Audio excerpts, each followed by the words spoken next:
একটি শিশু যখন এই পৃথিবীতে জন্ম নেয় তখন সে সম্পূর্ণভাবে সংস্কার মুক্ত হয়। তখন তার অন্তরে না কোনো সুসংস্কারের চিহ্ন অঙ্কিত থাকে, না কোনো অপসংস্কারের। অর্থাৎ জন্মের সময় বালকের মধ্যে না কোনো গুণ থাকে, না কোনো দোষ।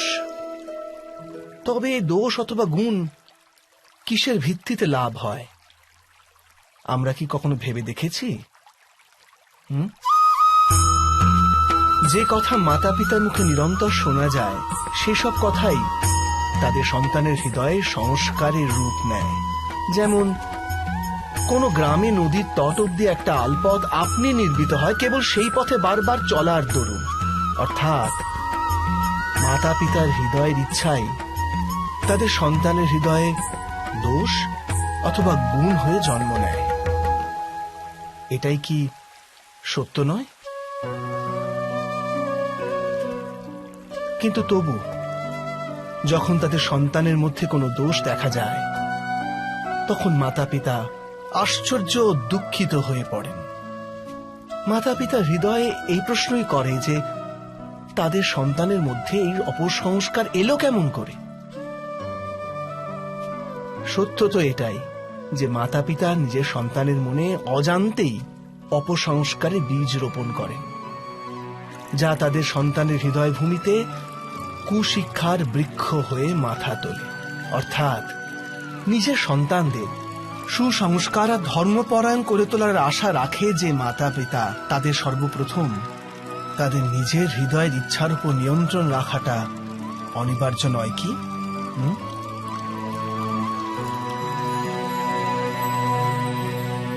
প্রত্যেক মাতা পিতা এ বিষয়ে বিচার অবশ্যই করবেন।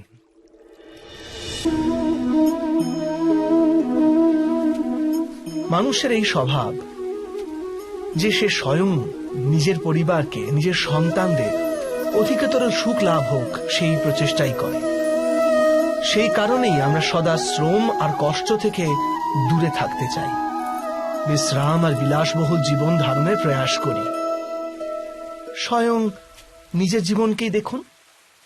এটা কি সত্য নয় যে আমরা আমাদের সন্তানদের জন্য সর্বদা বিশ্রাম ও স্বাচ্ছন্দ্যের আয়োজন করতে চাই? কিন্তু কখনো কি ভেবেছেন যে ওদের এই বিশ্রাম থেকে কি ফলে লাভ হয়? কেবল সুখ আর সুবিধা যারা লাভ করে তাদের জীবন কেমন হয়?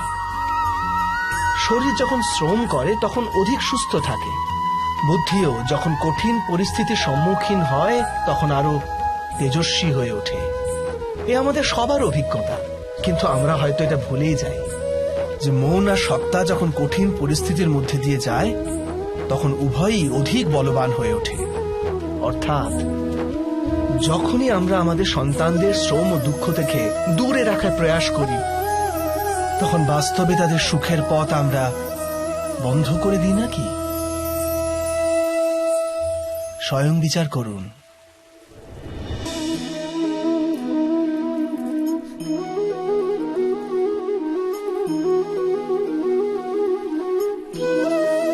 জ্ঞান প্রাপ্তি সর্বদা সমর্পণের মাধ্যমেই হয়, এ আমরা সকলেই জানি।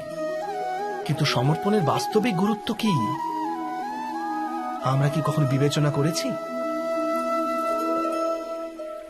মানুষের মন সর্বদা জ্ঞান প্রাপ্তির পথে নানান বাধা সৃষ্টি করে। কখনো কোনো অন্য বিদ্যার্থীর প্রতি ঈর্ষা জন্মায়, কখনো গুরুর শেখানো পাঠের উপর সন্দেহ উৎপন্ন হয়, আবার কখনো গুরু দেওয়া কোনো কোনো শাস্তি মনকে অহংকারে ভরিয়ে তোলে। তাই নয় কি? কি এমনটাই হয় না?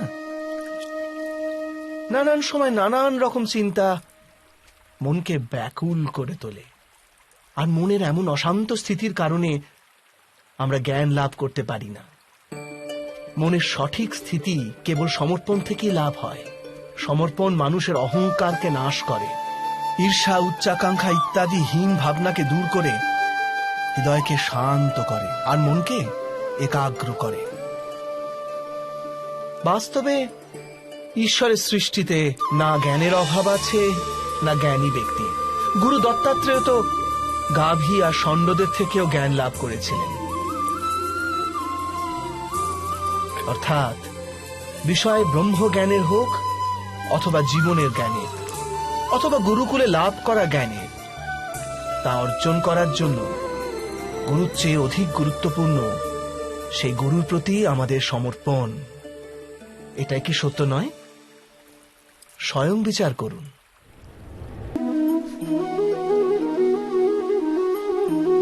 একই গুরুর কাছে শিক্ষা লাভ করা সকল শিষ্য এক সমান বিদ্যা লাভ করতে পারে না। সকল শিষ্যকে গুরুর বচন শুনতে দেখা যায় ঠিকই, তাকে পূজা করতেও দেখা যায়, কিন্তু তারা সমান বিদ্যা লাভ করতে পারে না। কখনো ভেবে দেখেছেন কেন এমন হয়? সত্য তো এটাই যে বিদ্যা লাভে অসমর্থ শিষ্য সমর্পণের ভান তো করে, কিন্তু সমর্পণের বাস্তবিক অর্থ বুঝতেই পারে না। গুরুর চরণে ফুল নিবেদন করলে অথবা গুরুর আদেশ শুধু পালন করলে কি সমর্পণ প্রমাণ করা যায়? না। সমর্পণ তো যথার্থ হয় তখনই যখন গুরুর প্রতি মনে কোনো সন্দেহ না থাকে। গুরুর মুখ থেকে আদেশ উচ্চারিত হবার পূর্বে শিষ্য সেই কাজ সম্পন্ন করে ফেলে। গুরুর ভাবনার সঙ্গে শিষ্যের ভাবনা এক হয়ে যায়। শিষ্য যতক্ষণ নিজের গুরুর মধ্যে ব্রহ্মা বিষ্ণু মহেশ্বরের রূপ না দেখতে পায় ততক্ষণ তার সমর্পণ সত্য হয় না। বাস্তবে সমর্পণ কোনো কার্যের নাম নয়। সমর্পণ তো হৃদয়ের ভাবনা আর মনের এক স্থিতির নাম। অর্থাৎ আমাদের অজ্ঞতার জন্য দোষ কেবল আমাদের মনেরই নয়। স্বয়ং বিচার করুন।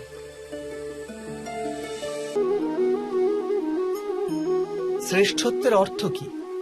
শ্রেষ্ঠ হওয়ার অর্থ হলো অন্যদের চেয়ে অধিক জ্ঞান অর্জন করা। অর্থাৎ গুরুত্ব এই বিষয় নয় যে কত জ্ঞান স্বয়ং অর্জন করলো কেউ, গুরুত্ব এই বিষয়ে যে লাভ করা জ্ঞান অন্য ব্যক্তিদের চেয়ে অধিক কিনা।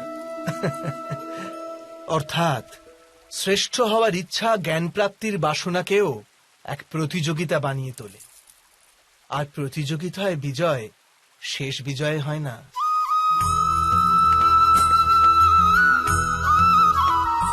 কিছু সময়ের জন্য শ্রেষ্ঠ অবশ্যই হওয়া যায়, কিন্তু সর্বদা কেউ কখনো শ্রেষ্ঠ থাকতে পারে না।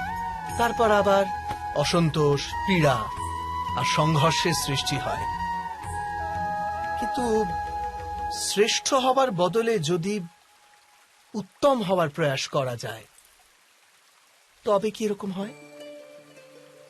উত্তমের অর্থ হলো যা যা প্রাপ্ত করা যায় সেই সমস্ত অর্জন করা, কারোর চেয়ে অধিক লাভ করার ইচ্ছা থেকে নয়, শুধুমাত্র আত্মার তৃপ্তির জন্য কিছু অর্জন করা।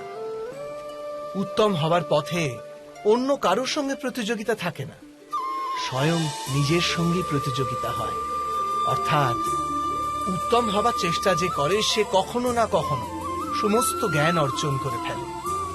প্রয়াস না করেই সে শ্রেষ্ঠ হয়ে ওঠে। কিন্তু যে শ্রেষ্ঠ হবার প্রয়াস করে সে শ্রেষ্ঠ হোক বা না হোক, উত্তম কখনোই হতে পারে না।